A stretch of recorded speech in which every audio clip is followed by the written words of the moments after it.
number. Number of the day. Number of the day is 96. 96 is the number of inches of snow Vail, Colorado has gotten this year, which is very sad. 150 is the average amount of snowfall Vail gets in a winter. And we're Only about 150 under. That's not it's a so lot of bad. inches. It's so bad, dude. Dude, every inch counts, Dave. Hey, every inch counts. Isn't that right? We don't discriminate inches on this podcast. F1 America, baby! You're telling me these guys can turn left and right? Hello, beautiful people, and welcome back to the F1 America podcast on this Feel Good Friday. Alongside me is Natty Nathaniel Lawler. What up, baby? Here we are. Back again. We have a live audience. I forgot to acknowledge our live audience. Wow. Yeah. How do we keep packing full these stadiums of people? Dude, I think it's just everyone's general interest in Formula One and these two talking heads just going after it. The people love you. If they could see your mustache, they would just love it. Dude, I don't know if our stands could support as many people as that would bring in. No, we need to go to Ball Arena here in Denver, but we're close. We're on our way there.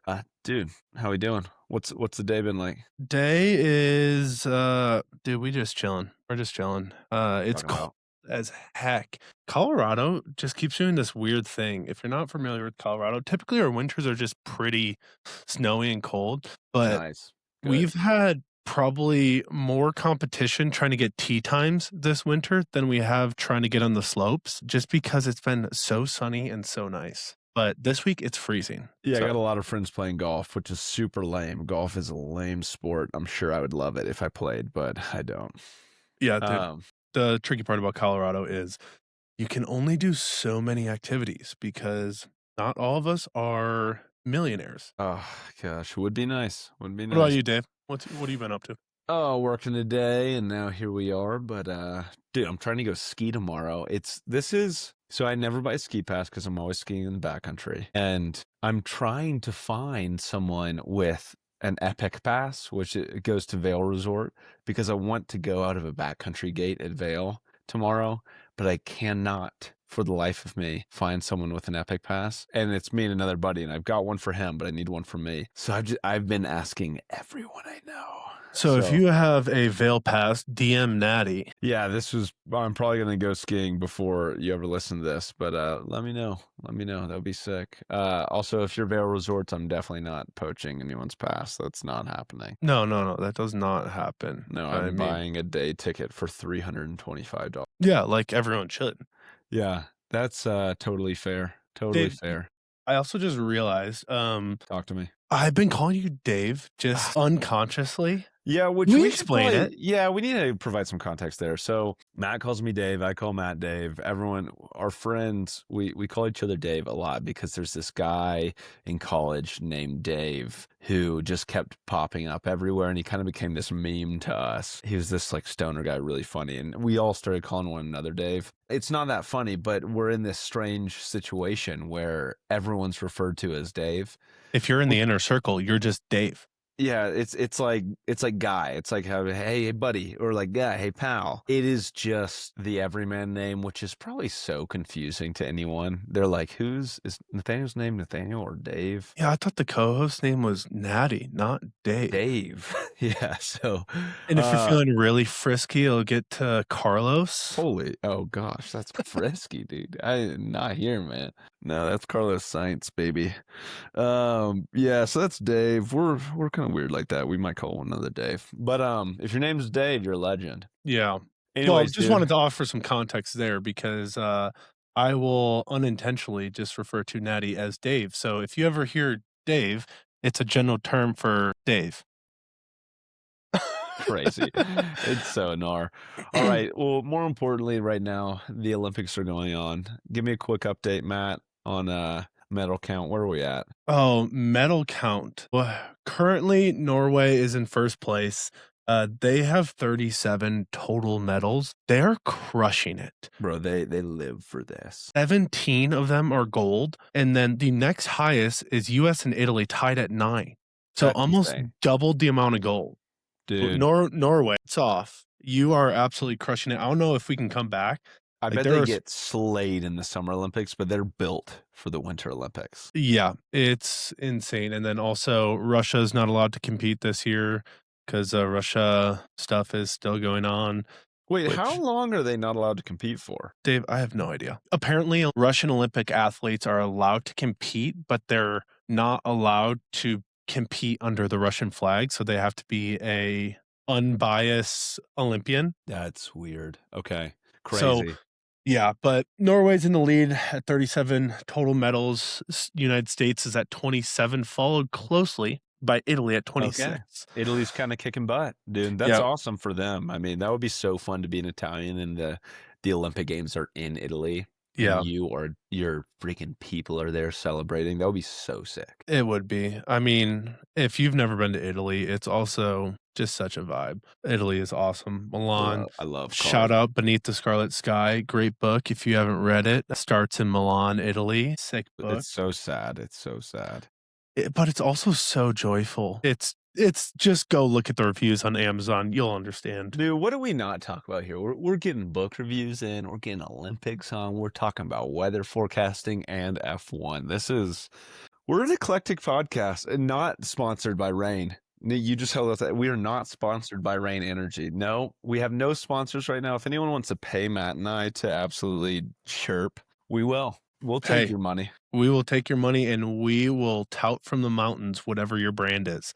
As long as it's cool. Yeah, if it sucks, then we won't. Yeah, we'll just tell you it sucks and we're not interested. Well, we'll be nicer than that, but Natty will be nicer than that. There was a company that reached out to me about promoting. This is for my snowboarding stuff. Oh, cool. There's a company that reached out to me about promoting their product because we'll promote some different like ski wear or gloves or like I'm working with a snowboard company here in Colorado. And so I got this DM from a company that makes a Bluetooth beanie, like a beanie that you put over that has speakers in the beanie. They're like, hey, we think we'd be a great collab. And I was like, yeah, give me those EMFs, boy. I was like, I don't know about that. I think I'm gonna. Guys, thank you for the opportunity, but I think I'm gonna have to pass. So hard pass. But if they reached out to us, we might have to say yes. Imagine we do a full podcast in Bluetooth. Oh, Dave, we are wiling. Are we even going to talk about Formula One today? Let's get into it. So we finished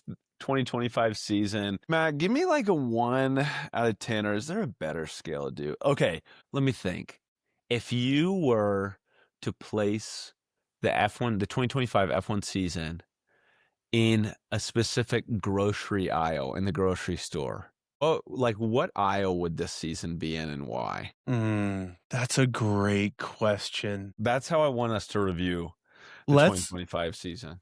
Let's put it in that section in the grocery store that has like yogurt and milk and cheese. That's what we call the dairy section. I didn't want to assume, Tell me why is this season falling in the dairy section then? Give me because it's a need. You just need Formula One. Yeah, we do. But then you get some awesome flavors like Oikos 000 in the dairy section that you can just pick up. And get that tasty sustenance. And you also get the shredded cheese that you need for making quesadillas, making salads, making pastas. It's a necessity, but there's also things you can throw into your meals to add flavor in that section. Okay.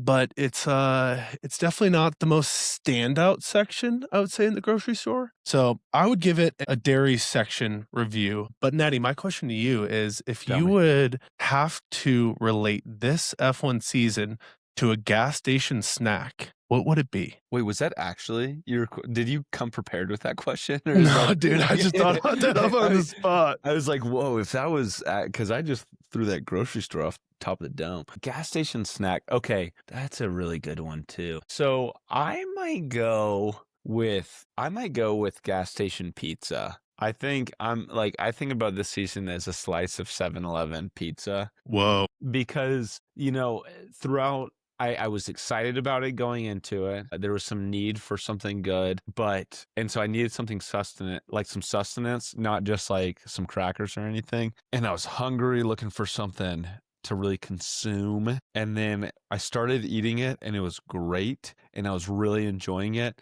And then it kept getting better, just like, Max kept kind of trailing back. And I thought this was going to be like potentially one of the greatest comebacks in F1 history. But at the end, it kind of left me with a tummy ache, like gas station pizza does. It just kind of ruins me. And Max didn't win and Oscar won. And we're just kind of like, well, okay. Like, I might not do that again. It was fine, but I might not do that again. I'd go gas station pizza. Yeah, since we're on the topic, what if it was a 10 out of 10 season? Yeah. What gas station snack would that be? The best snack in a gas station. The hard part is, do we count Buc-ee's as a gas station in this equation? You can't. Buc-ee's is it's Walmart. No, It's too elite. It would be like a jumbo bag of Nerds gummy clusters. Oh, dang.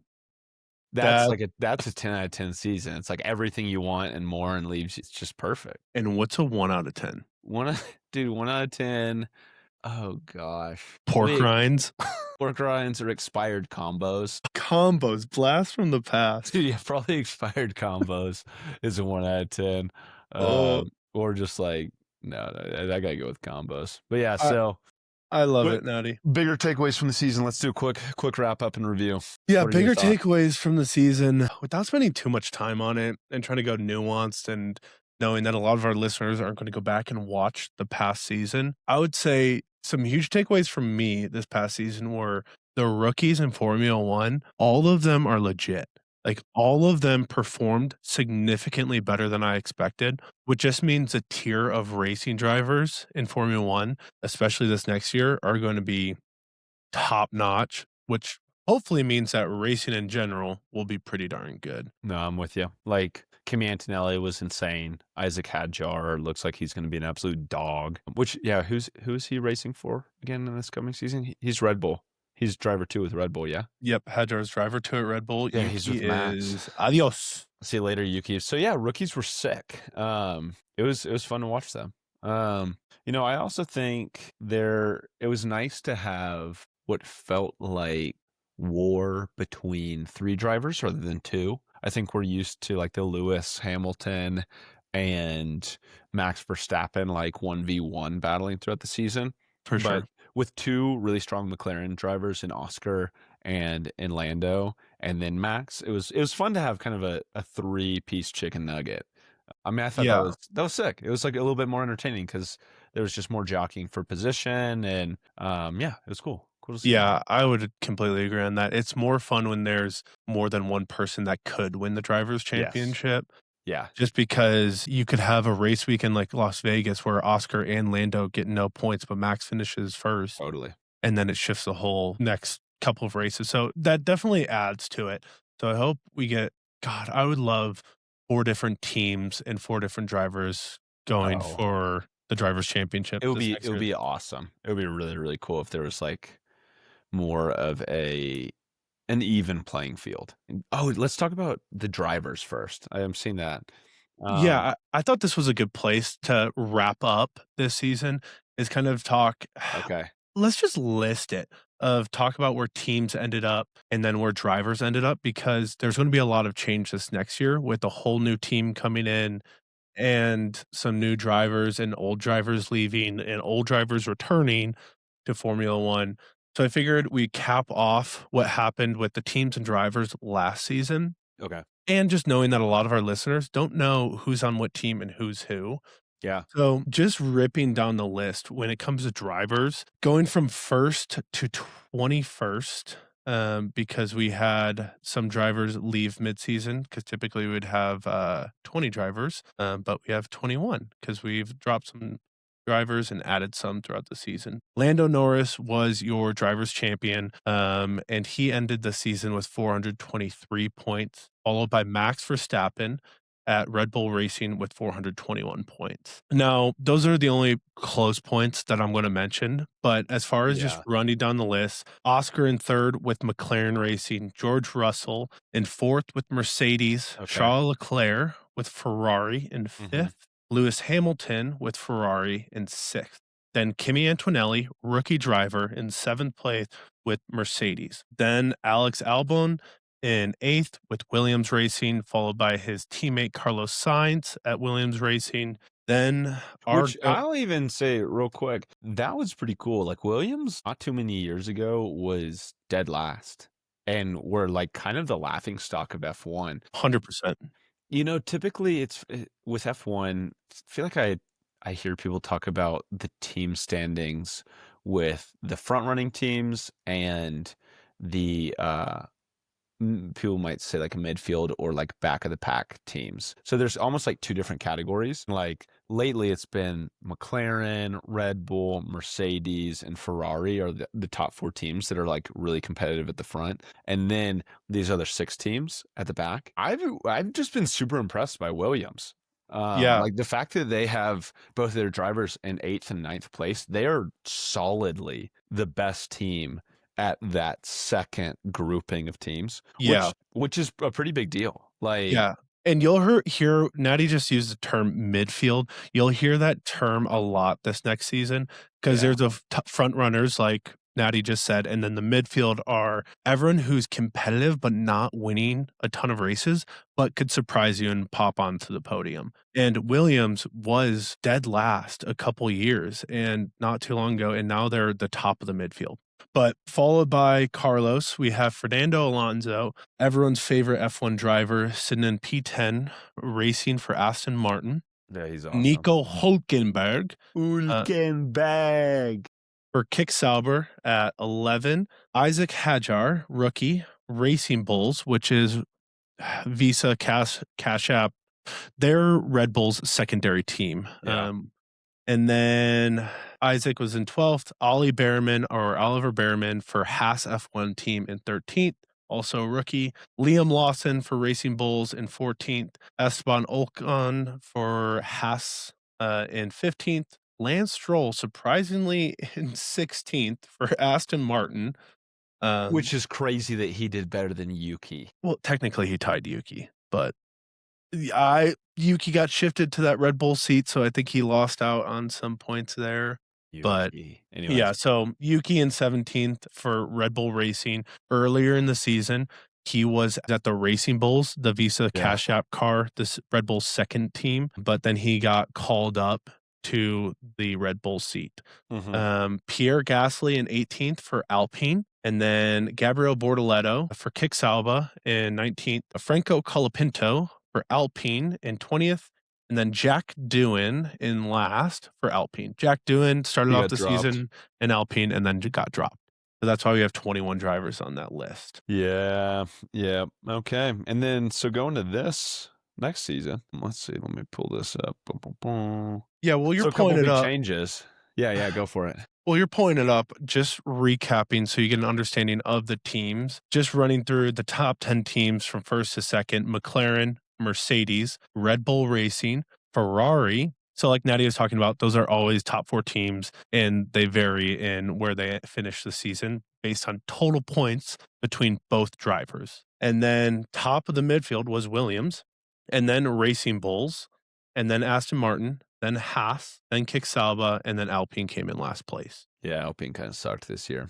So now jumping over to you, we're having a bunch of change for this 2026 season. So there's going to be some things changing, both on the team side, as well as new drivers coming, old drivers coming back into the fray, which personally I'm stoked about. Yeah. So Alpine stays the same. Pierre Gasly and Franco Colapinto, both really good drivers. I honestly think they just have gotten stuck with some bad cars. Alpine was not great last year. Aston Martin, they have also the same team. Lance Stroll, he's just always going to drive for whatever team his dad owns until he dies. Lance Stroll could potentially be the oldest F1 driver in the future. Like, he might just keep driving until he dies and is like 50, 60, 70, 80 years old. Yeah, Max was in a press conference, was saying that they're talking about Fernando and Sebastian Vettel and Max Verstappen racing in the Le Mans 24-hour race, and they want to race together, and everyone's trying to ask Max when it's going to happen.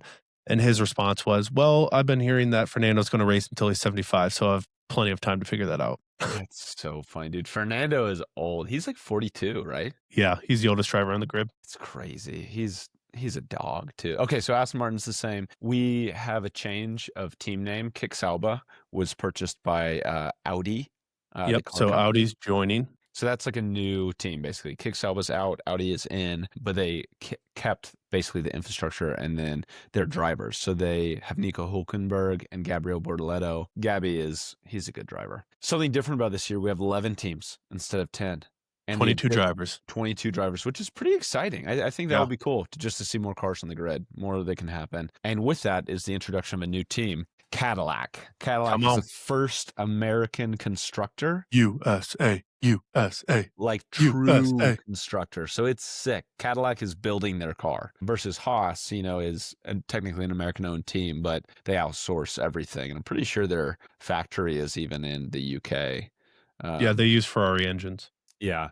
So for Cadillac, we have Sergio Perez, who is a absolute legend in Mexico, dude. When we were in Mexico for the Grand Prix, Sergio wasn't even racing, and people were wearing his jerseys. Like all these Checo, that's his nickname. These Checo chants would start all the time. People were just cheering for him constantly. They love him.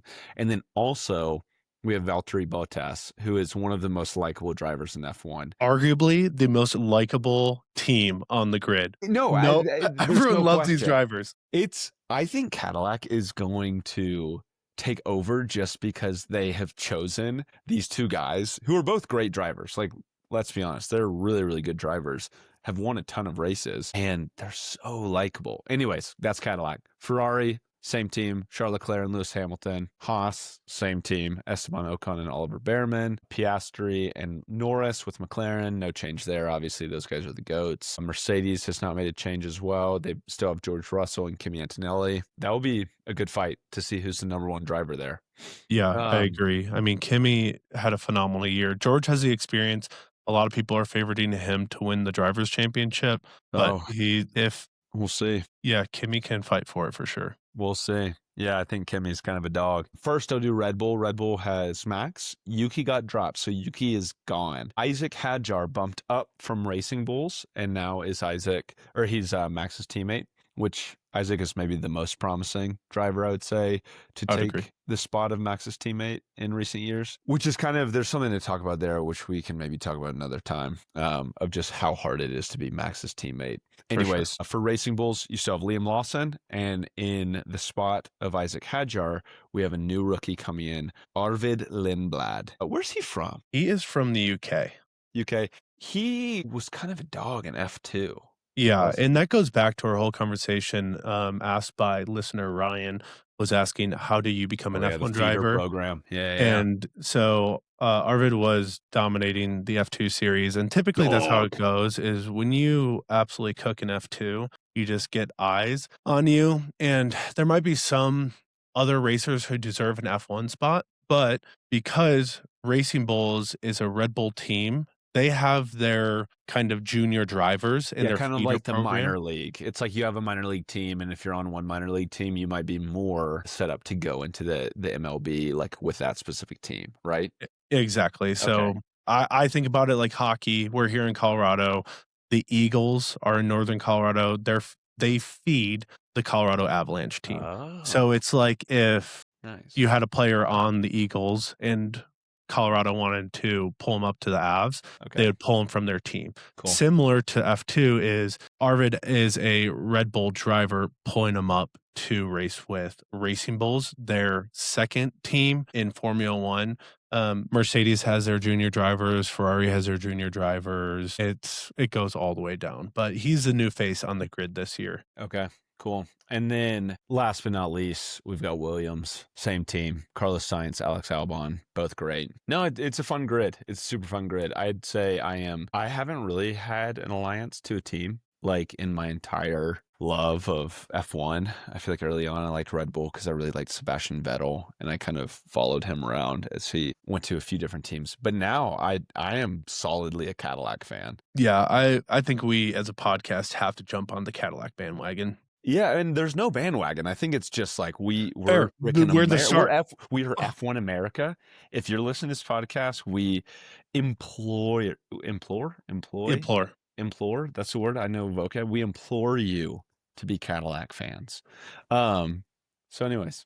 And you're not going to be disappointed with the two drivers. No, they're so fun. They also been doing, and it's so American, and I love the PR staff for Cadillac because they've been throwing Checo and Valtteri on kind of the podcast YouTube series gauntlet. Like they were on the Hot Ones. Okay. Dude, just watching those two eat some hot wings. Bro, so funny. So funny. But they've been making their rounds. They did their grand livery reveal, or as we call it, their new paint job to the car. They had it in a freaking box in Times Square and revealed it during the Super Bowl. I'm like, that's by far the coolest. They're so sick. Kind of press conference to release what your car looks like. Okay. Hey, one thing before we get into the new season, because do you want to talk about 2026 season? Yeah, let's jump into it. 2025, let's put a cap on it. It's capped. We've ran through everything. Now, this is where the podcast starts. All of you faithful listeners, this is where you get to watch all of the racing and follow all the banter live. We're done looking back. We are now looking forward in the present moment. So 2026, let's go, Natty. Dude, here we are. I'm freaking stoked. One thing I'll say about 2026, I think you and I should play fantasy. There's F1 fantasy, and I think it needs to be like we need to go head to head for fantasy. Yeah, for sure. That's the most and American thing. Keep a point system of who's better between you and I. Yeah, no, absolutely. I think we have to. And if you're a listener, I would encourage you, maybe we could even do like some league for anyone who listens to the podcast. I don't know how fantasy works, but that would be so fun to have. Yeah, follow us on Twitter at F1 America. We'll be putting out on Twitter, Instagram, figure out a way for you guys to follow along with us and compete against Natty and I. That would be so fun. Knowing that you'll lose regardless, but still, at least you have a chance. Looked by us, dude. We're going to feed people like misinformation. It's like, dude, yeah, I mean, I really think Yuki Tsunoda is going to be great this week. And they're like, I can't. How do I select Yuki Tsunoda? He's going. Yuki Tsunoda is plus 9,000 for a podium. Crazy. Anyways, so that would be fun to do fantasy. Okay, let's jump into the 2026 season. Matt, I have intentionally not looked at any of the news. You know more about this. The cars are changing. The season's pretty different. When you say the cars are new, like what's the big thing that's new this year? Like what's really changed? Yeah, so there's going to be only a couple things that you'll see visually on the cars that are changing. The big things that you'll notice on the cars, granted, also only if you're looking closely, the cars are smaller, both in length and in width. Like how much? We talking like go-kart size? No. They just shortened the wheelbase. So essentially moved the tires closer to the center of the car, narrowed the car a little bit. Okay. But the biggest visual differences are they got rid of those little tire wings. Okay. And then on top of that, the front wing and the rear wing are going to be different because there's a new thing this season called active aero. So essentially both front and rear wings can move to increase downforce or open up to decrease drag to go faster on straights. So in the past it was just the back wing that could move, and that's what DRS was, right? Yes. So DRS is gone. Oh. Yeah, so DRS typically would have a couple detection drag reduction system. Correct. Okay. And essentially all that means is you hear people say DRS and it means that their back wing opens up so there's less drag and they can go faster on the straight. So that's not a thing anymore. Wait, so what's the difference between DRS and active aero? Active aero, they can use the whole lap. Wow. Whereas in previous seasons, you would have some races more than others, but typically 3 detection points throughout the whole circuit. And if you were within a second, you could open DRS to go faster to catch up. So now this active aero or AA. I don't know. We're going to get an acronym at some point. We're going to have AA meetings, baby. Here we go. But the active aero, there's a single detection point throughout the whole lap, and you can use it the whole lap whenever you want. And the thought process is it gets more of the driving strategy and when to use it, when not to use it, back to the driver's hands. So essentially, what drivers are going to figure out what to do is when to open up that aero system to reduce drag versus when to close it to increase downforce.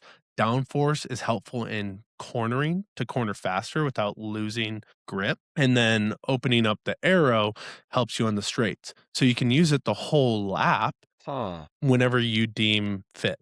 That's kind of crazy. Because I'm imagining that they're like toggling that setting on their steering wheel. Like they have like a million buttons on their steering wheel. I can't imagine how intensive that's going to be as a driver. Like you're going 160 around a corner sometimes, and you're having to like toggle a button like for both wings, like up and down, and you're like constantly doing that along with switching different settings. Yeah. That's insane. Yeah, so it's adding a lot, and essentially everyone's putting it in a pithy form to they have corner mode, which gives you more downforce. You have straight mode, which is the less drag to make you go faster. You have boost, which it's a button on the steering wheel that gives you all of the battery power to deploy throughout whenever you deem fit. It can be defending or attacking. And then you have overtake mode, which is replacing the DRS, which you get access to with when you're within 1 second. And okay, a couple questions there.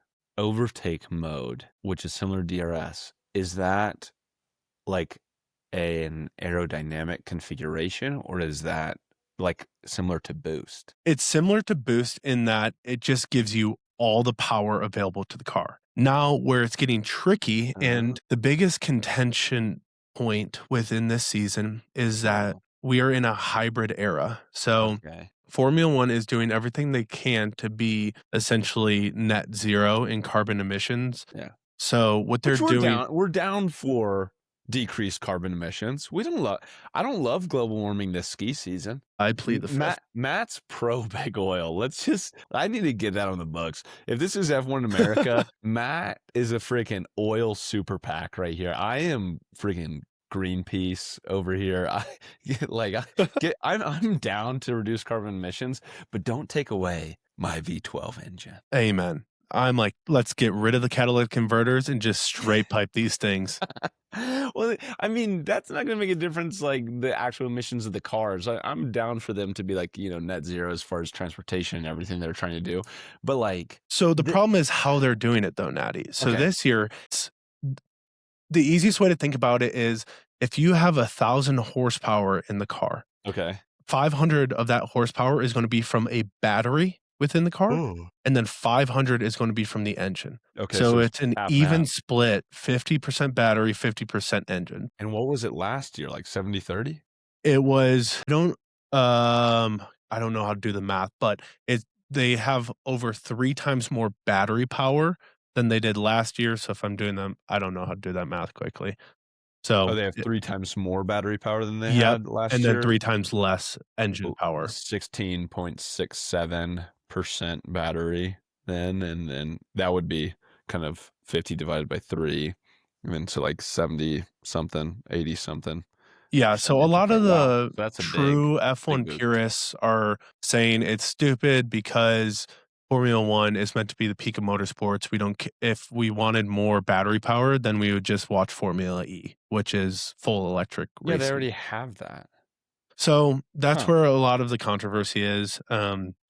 But I'm trying to withhold any opinions of what this season might be like until the first race. Yeah. Because a lot of what happens during this point of testing, where cars are trying to figure out what they're going to do, what our setup's going to look like, how does the car drive, how do we optimize it, it's a lot of, if you've seen that Spider-Man pointing meme where 3 Spider-Men are pointing at each other, it's a lot of that, of saying like, oh, they're doing this, they can't do this. Oh, they're doing that, they can't do that. And it's all these teams playing politics with the FIA. If you remember, FIA are the refs of Formula One. Yeah. And trying to give their team the edge in the rules to make their car the best car.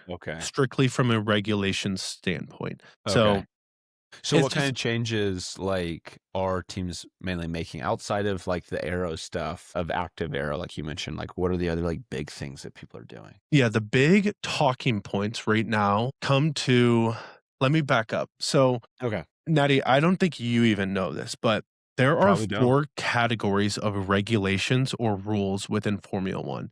There's technical regulations, there's sporting regulations, there's financial regulations, and operational. So cool. So the one that everyone cares about is technical. Essentially, that's FIA Oh, dictating how teams can design and build their car okay. and what the cars can and cannot do. So Okay. these regulations build a box of what teams can and cannot do for their car. They need to fit within the box. Copy. But teams try finding how far can I push to that line Yep. because it's vague. It's like the loopholes. Sporting, you don't need to worry about ever. It's just how racing is done, like the rules. And Yeah. typically all the announcers will explain that. Financial, a big point. Each team has a cap of how much they can spend on racing and building their car. So everyone's Yeah. capped a certain amount. So Which I like that. You know, Yeah. it keeps like a team that might have a lot more money at their disposal because of advertisements or something like that. From like exactly. it's like a wage gap basically. It's more equitable. And it's in every sport. And essentially, the whole point of these regulations is to create as fair and equal opportunity for all teams to compete in the most efficient and effective way. Yeah, which is So good. they create the box, and then they let the teams go push the boundaries of the box and figure out how can I get a better car by pushing these regulations. So with that being said, that battery is a box, the wheelbase length is a box, the width of the car is a box. It's what you have to build your car to. Okay. Then it comes down to the little details of how much paint do I put on my car because I want it to weigh the least amount possible. And then how much carbon do I put on versus do I use magnesium screws in the car versus steel because magnesium is lighter. So they play all these games of how can I optimize this car? And within all the details, the big controversial points right now are engine compression and the active aero system. So what I mean by engine compression is within the engine housing, they have a regulated proportion of 16:1. Ask me what that means. I won't be able to tell you. I But got essentially, come on, you don't know about engine compression? We're America, baby. You're right. I know everything about it. Test me on Twitter. Okay, what's changing with the compression ratio? So it needs to be a 16:1 compression ratio. Wasn't it? It was bigger last year, wasn't it? Last year is 18:1. Okay. So they reduced it to taper back the engine power a little bit. A compression ratio in layman's terms, as someone who loves working on a good car. Compression ratio is basically just how much volume there is inside of your actual like engine cylinder at a piston upstroke versus downstroke. And so it's like really how much like vapor fuel you have inside of your piston to then explode and compress, which then transfers into like how much power output you have in a car. So the higher compression ratio, theoretically, the more horsepower you have. So like they're lowering the compression ratio from 1 to 18 to 1 to 16. Yep. Okay. So what's going on there? What are people doing? So some teams have been getting pretty tricky with this. So what they've been doing is they test this compression ratio at an ambient temperature. Okay. So as soon as you start up the car, they test it. And as long as it's 16:1 when you start up the car, you're good. But what some teams are doing is as testing it cold, you're saying. Correct. And Natty, as the bioscience guy, what happens when something gets warmer?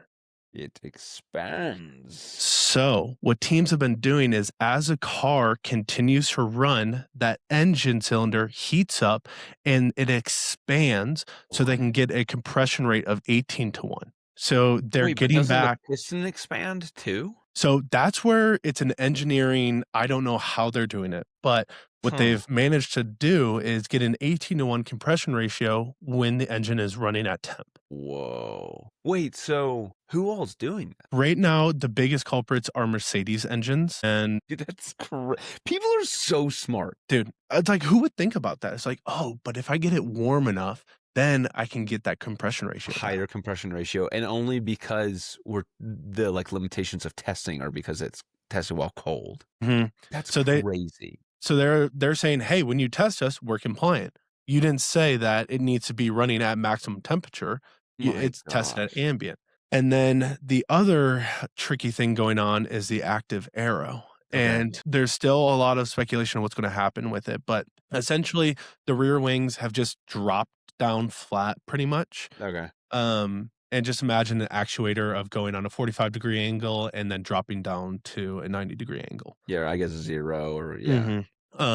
Ferrari has just done is instead of dropping down, they rotate it a full 360 degrees and flip that rear wing upside down to create a higher downforce ratio. So, because the rules stipulate that it just needs to be active aero and it needs to drop, what they've done is they've dropped it by flipping it the complete opposite way and doing a 360. So the concave version is on top, pushing the back of the car down more.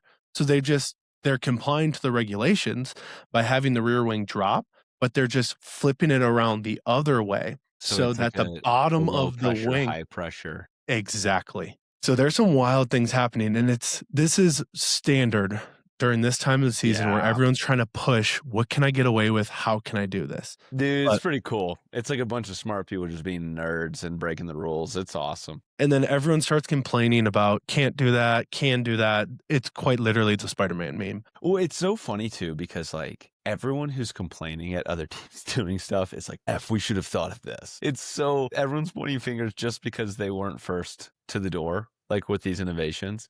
And they'll obviously be trying to catch up. It was the same thing with like the flexible wing with McLaren. Like Exactly. 2 seasons ago, and that carbon fiber weave is crazy. So Yeah. And then the last part that is not necessarily a team design problem, but there's been a lot of complaints about this battery and this recharge system because if you're using the battery throughout the lap, say you start at 100%, you use it throughout the lap, you're going to get down to like 20% at the end of it. So the only way to recharge the battery, if you ever driven a Tesla before, you know exactly what I'm talking about, but regenerative braking. Okay. So you idle or downshift and the spinning of the wheel converts the power to the battery. So as you slow down in the corners, you're charging that battery back up. It's the same thing of like a dam when the water shoots through it and you charge and create power from that. It's just Copy. inverse. Copy. So the problem with that is seeming very hard to recharge the battery throughout the lap. So you're seeing a lot of people lift and coast, so taking off the power significantly earlier in corners. So they're trying to recharge that battery. So granted, we'll see what that does to racing when it comes around. Yeah. But the big problem that everyone is noticing is during the start procedure, because you need to get those revs so high to spin and charge that battery that you think about when the person in P1 comes first to the line, they still got to wait several seconds before someone gets to the back of the pack. Yeah, long time. So that person sitting in P1 has all the time in the world to charge that battery up through revving the engine at high revs. Oh. But then the person who comes to the very back of the grid, they don't have any time to charge up that battery. So they're at a significant disadvantage. And then so what are they doing about that? No one knows. They don't have any, they don't know what they're doing for the start procedure this year yet, which is wild because we're only 14 days away from the first race of the season. That's kind of crazy. Wait, so is there anything else? I feel like you mentioned something different about the starting procedure too. Is there anything else that's different? The only thing that we don't know how different it will be, but the problem that is different is the launch. Yeah, it's like everyone in the front is going to be faster than everyone in the back. Because you're trying to figure out how much power do you put into it from the battery versus the engine, because you think if it's 50-50, you're only getting 50% of the launch from the combustion engine. So trying to get that battery to deploy right away they did a practice launch during testing the last couple of weeks and 6 cars stalled. So you just have a bunch of cars stalling, not going off the line, and a bunch of cars trying to dodge it. So they're just noticing that it's a potential flaw. in Dude, this. I But like it. It's exciting. I kind of like when everything's kind of up in the air. It leaves room for some teams who have maybe not been that good to all of a sudden be good. yeah, and there's so many opinions out there of this is an absolute shit regulation change. It's going to make racing worse, Yeah, yada yada yada. And gotta wait and see. that's exactly what I say You is gotta let's wait wait and until the see. first race, see what happens, and then from there, because right now you have teams sandbagging. Like you don't know who's actually good. Everyone's hiding, yeah, and that's the thing. Like even with the whole battery stuff and lift and coast, people might be saying, "Oh, like well, if people are lifting and coasting in the corners, racing won't be as aggressive." But then it's like I don't know. There would just be this such disparity between lap times in my imagination of like if some people are like, I have to recharge the battery, so I'm gonna lift and coast, and other people have full batteries behind them. All of a sudden, like the differential between like cornering speed or the braking zones could be so different, which could lead to like a lot more overtaking, or then like people are like over deploying their battery and then get cooked later on. So it could, I think it's a fun spot of like complicated strategy. If it means that there's more overtakes, in my mind, that's better for racing. Yeah, and I just have to think of duration of the whole race. So much can happen. It's just another variable. Yeah. And then it this was my thought. It made me think who's going to be the best driver because it may not just be driving skill, it's also going to be management of Yeah. who's smart Multitasking. enough to understand the system and how it Mhm. works. Mm-hmm. And it kind of puts me in like maybe Lewis is going to be phenomenal, maybe Fernando. A lot of these more experienced drivers might just have an edge of knowing things and cars so well that they might be competitive, but it Yeah. also might Or be the you inverse. wonder if like, yeah, the rookies who are like the gamers almost. Like more easily like adaptable to like digital systems and like controllers. Like frankly, you just wonder if the younger kids are gonna cook. Yeah, or is it going to weed them Pretty out? cool. Pretty cool. So it's I'm stoked. there's going to be a lot to talk about after the first race, but those are a lot of the major changes. The car size has changed, the active aero being added, the power units being 50/50. That's most of the big changes. And then you might ask, okay, Matthew, why is this happening and why are we changing the regulations? It's all in the effort to make racing more fun to watch. Yeah. Of as a viewer, it's like, yeah, I want Lando to win the drivers championship, but also if he wins halfway through the season because our car is just so dominant and he's winning by 30 seconds, it's boring. It's like I want to see wheel to wheel racing. And with that, this is the goal is these cars are built to offer because it's narrower and smaller, they're more agile, so you can have four cars going into a turn side by side. Yep. And That's cool. on top of that, the way that they've reshaped the aero system is cars would strategically build these aerodynamic systems to create the term is called a washout. Okay. So turbulent air, like flying in a plane, when you go through turbulence, you bounce a lot. They would create the diffusers or the back portions of their cars to create a dirty air system that destroys the tires of the car behind them or Mm. makes it really hard for them to follow. So they've gotten rid of that to help encourage closer racing. Yeah. Closer racing. There's still going to be some dirty air, and it's just unavoidable. But the goal is to allow drivers to follow closer, race by side closer, and ultimately, hopefully, give us a better viewing experience. No, I'm excited. I think it would be cool given like kind of where we were last season. I think getting away from the downforce stuff will be interesting. So I'm excited to see how active aero goes. And yeah, I mean, hopefully there's not too much disparity between engine power because that's no fun. Yeah, the only part that I'm intrigued to see how they do it is as a viewer, I'm going to want to know how much battery power does Max have chasing Lando and how much are they going to be able to show us because Yeah, teams are from going to like try keeping that. graphics. Yeah. It's like I'm going to want to see the graphic to understand is like, oh no, Max is vulnerable or Lando, there's no way he can catch up. He has zero battery and Max has 100. So I don't know how much they're going to be able to show us or not. Hmm. Hmm. Because the teams are going to try preventing as they're going to try withholding as much information from everyone as possible to Cool. give themselves the advantage. Sick, dude. I'm excited. Can't wait. It's gonna be awesome. We'll see. There's after we have the first race of the season, I think we'll get a better idea of what this season looks like, both from drivers, from teams. During the testing, you get a lot of people just playing shadow games with each other of maybe this rear wing that Ferrari released is just to make teams waste money and resources figuring out if it actually works. Honestly, sick if so. It's just such chess games. No, I'm excited. Freaking can't wait. 2 weeks and we're back, baby. Here we go. Let's move on to the draft. Yeah, future draft. Here we are, Matt. Looking forward to the 2026 season. Do you have a legend? A future legend, not retrospective, but a future forward-looking legend. Yeah. You know what, Natty? Before we jump into it, let's put points on this. Okay. So if we're doing this draft thing, we'll come back towards the end of the season and we'll clip this and add it in. Yeah. And if our legend and loser hits this season. Should we just hit some predictions? Who's going to win the Drivers Championship and who's going to win the Constructors? I feel like this is the time to do it. Is we go for a guess. Or I say top 3 of both. We both have to do top 3. Top 3, I'm in. And then legend and loser. Let's say if we nail first place, 3 points, nail second place, 2 points, third place, 1 point. Legend, if we agree on it, 5 points. Loser, agree on it, 5 points. Easy. So my legend of 2026 season. Okay. I'm going to go Fernando Alonso. Okay. I think he is going to have a comeback season, although it's not necessarily a comeback season because he's always goated. But I think with Adrian Newey is a former Red Bull design engineer for their car. He is now with Aston Martin.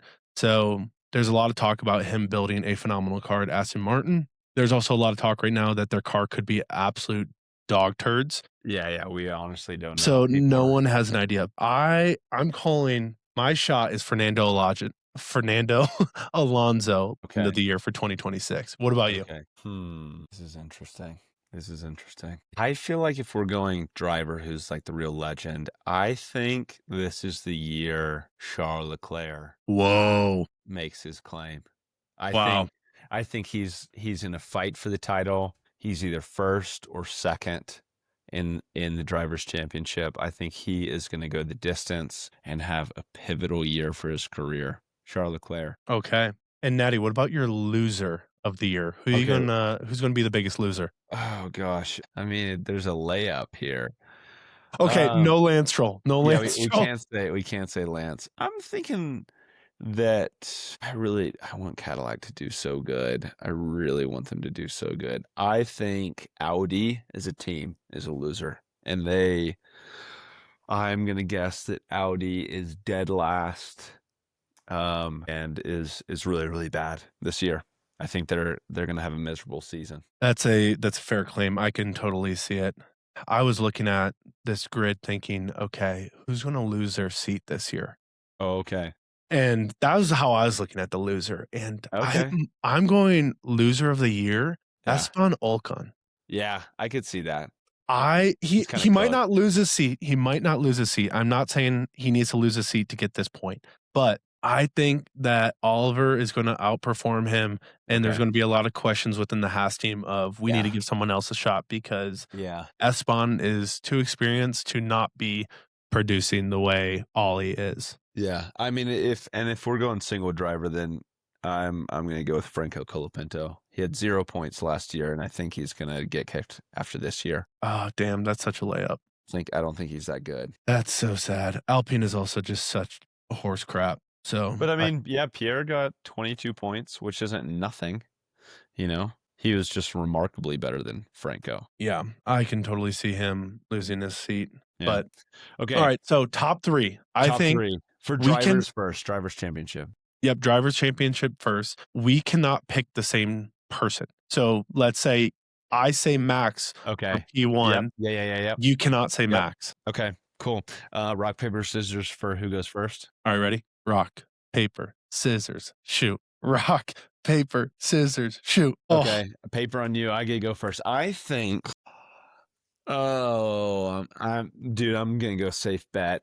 Max is first. Max is first. He wins the Drivers' Championship. Your turn. Oh, I think I'm gonna do it. George Russell. Yeah, I knew it was coming. Okay, George Russell. Not gonna happen. Drivers champion. And your obvious number 2. obvious number 2 might not be so. You're gonna go with Max, aren't you? No. No, How I'm dare not. you? Don't you dare take my number 2 spot. Charles Leclerc, number 2. Screw you. Literally screw you. Okay, George at number 2 then. George at number 2 and Charles Leclerc at number 3 for me. And then I'm going to round off the top 3 with Lando at number 3. That's pretty good. I think that could be good. But I honestly, I could see it. Ooh, no, I got to keep Charles Leclerc. You know, I'm actually going to switch my number 2. Whoa. I'm switching number. Yeah. We're still live. I'm switching my number 2 because I just was following you with friggin' George. I'm going Kimi Antonelli number 2. Dude, okay. I'm going Max is first, Kimi is number 2, and Charles Leclerc number 3 since he took my 2 spot. So with that being said, don't think. Well, no, you go first this time for constructors. For constructors, yeah, top 3. Man, I want to say Mercedes, but I am not. I'm going to say Ferrari. Okay. You're I saying Ferrari think with wins Lewis and Charles, I think they can get the constructors this year. I could be so off, and they could just have the dankiest car. But I'm going Ferrari for winning the constructors championship. Okay, I'm taking Mercedes then. All right, who's your number 2? You got Mercedes at 1. I think McLaren is going to get 2. McLaren at 2. Oscar and Lando are just like unequivocally one of the strongest driver pairings on the grid. That's so true. So with you taking McLaren at 2, I think I will put Mercedes at 2 and then McLaren at 3. And who's your number 1 Ferrari? Number 1 is Ferrari, yep. I think I'm going to say Lewis has a really bad year. I'm going to put Red Bull at 3. Dude, I mean, that's another driver pair. Max and Isaac. Isaac could be that deciding factor. Max has not had a teammate that has scored top points consistently. No, Isaac might be a dog. Since Daniel Ricciardo. It's been so long. Yeah. Dude, that's sick. I'm excited. Let's wrap it up. Let's let the people off. Let's let them write down their own predictions. If you're a listener, take your own predictions, screenshot it, timestamp it, send them in to us, and we can see it maybe at the end of the season. Like if anyone else has some really, really good predictions, that would be sick. Love it. All right. If you don't follow us on Spotify, Apple Music, or wherever you listen to this podcast, do so. Goodbye. Bye.